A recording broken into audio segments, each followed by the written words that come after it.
O'zbekistonda soat 12.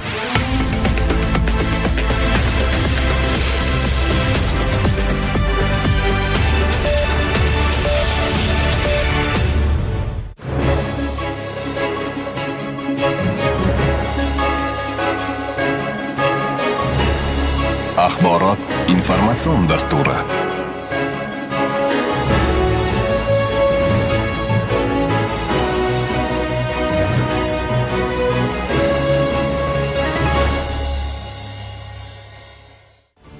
Assalomu alaykum. Efirda Axborot 24 informatsion dasturi, studiyada Jasurjon Devxonov.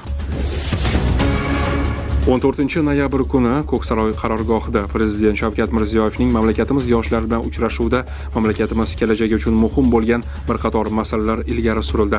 Albatta, bu ishlarda yoshlarning faolligini, tashabbuskorligini oshirish to'g'risida alohida ta'kidlab o'tildi. Videoselektor muloqotda ishtirok etgan Chirchiq davlat pedagogika universiteti Yoshlar akademiyasi lideri Diyorbek Turg'unpo'latov fikrlari. Chirchiq davlat pedagogika universitetida ham prezidentimizning yoshlar uchun ta'lim va imkoniyatlarni kengaytirish borasidagi tashabbuslari asosida bir qator islohotlar amalga oshirib kelinmoqda.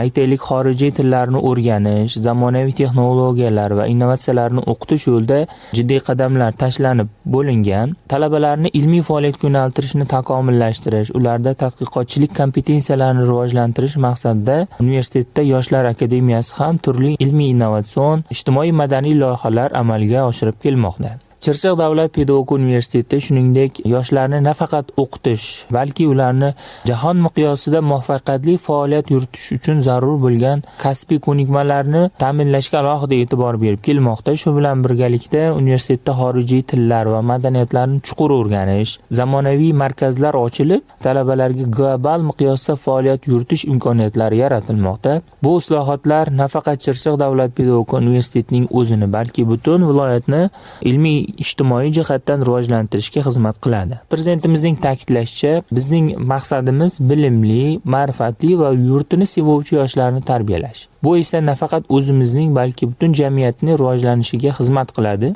Har bir yoshni o'qitish, unga yangi ufqlarni ochish orqali butun jamiyatni ilgari surish imkoniyatlari yaratish mumkin. O'ylaymanki, bu amaliy ishlarning boshlanishi hali oldinda juda ko'p maqsadlar, marralar, natijalar kutib turibdi. Bu jarayonlarga javoban biz kabi talaba yoshlar yanada ikki hissa kuch bilan, ma'rifat bilan mehnat qilishimiz lozim.